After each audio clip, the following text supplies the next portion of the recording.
So ek gaan gou verduidelik hoe kyk ek na 'n hou en hoe speel ek die hou.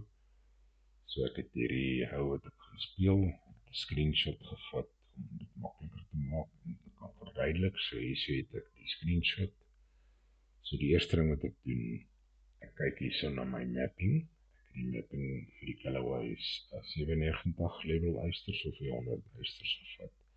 En as jy van die fairway af speel, is 3 yardages.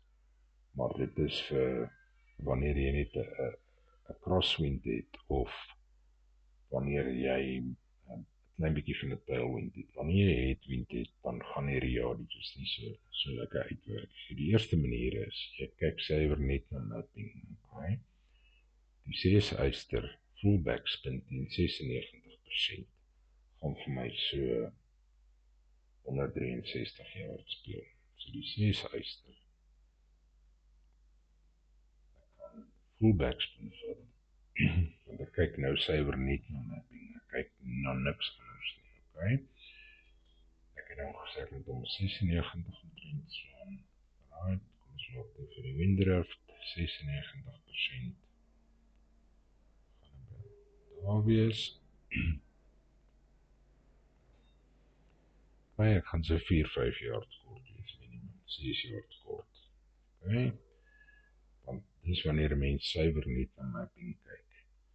Maar die ideaal is, of nie die ideaal, al hoe jy daai yardage gaan regkry, is as jy full backspin wil speel, dan moet jy die backspin verminder, want wat gebeur, omdat die bal 100% backspin op het, gaan jy die hoogtepunt van die bal, of die apex het hulle dit noem, van die traject, gaan baie hoër wees, as wat die spin minder is. So wat ek dan doen, is, ek gaan nog steeds full backspin vat, maar ek gaan die backspin verminder met 1 klik per 7 myl per uur wind, wanneer dit 'n headwind of 'n skuinswind van vooraf is.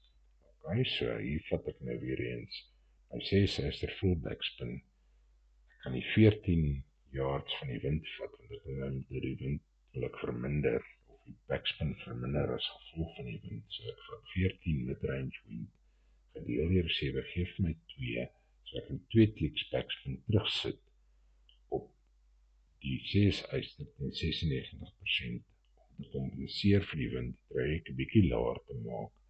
So ek vat nog steeds full backspin, my 7 eyster, eers my 6 eyster hier kry. So ek het full backspin hier, maar dan moet ek 2 kliks van die backspin verminder. So dis 2 kliks, right? Gaan laat weer toe vir die elevation en goed. Dit gaat ons vir die windrift 96%. Moet erin daar laat. Baie nader is daar kan jy sien ek se yard weg.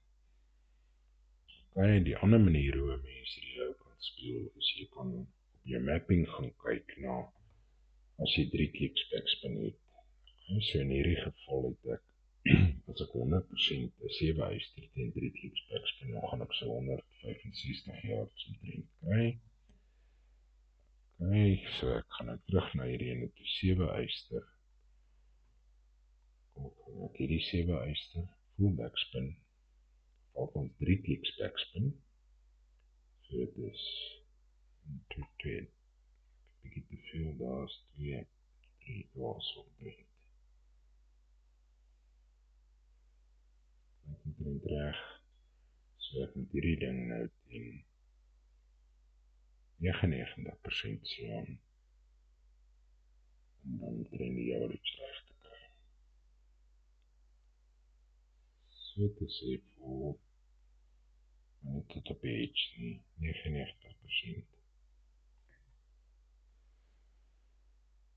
Okay, sal 'n result omtrent die yard weg. Dis dan die maniere hoe ek nou na kyk. Net in samevatting is dit basies, wanneer jy in 'n headwind of 'n skuinswind van vooraf speel, kan jy nie net hierdie fairway sy 100% full backspin speel sonder om te kompenseer vir die apex van die bal nie. En daar het ek hierdie 2 metodes gewys hoe om dit dan te oorkom, en ek hoop dit sal help.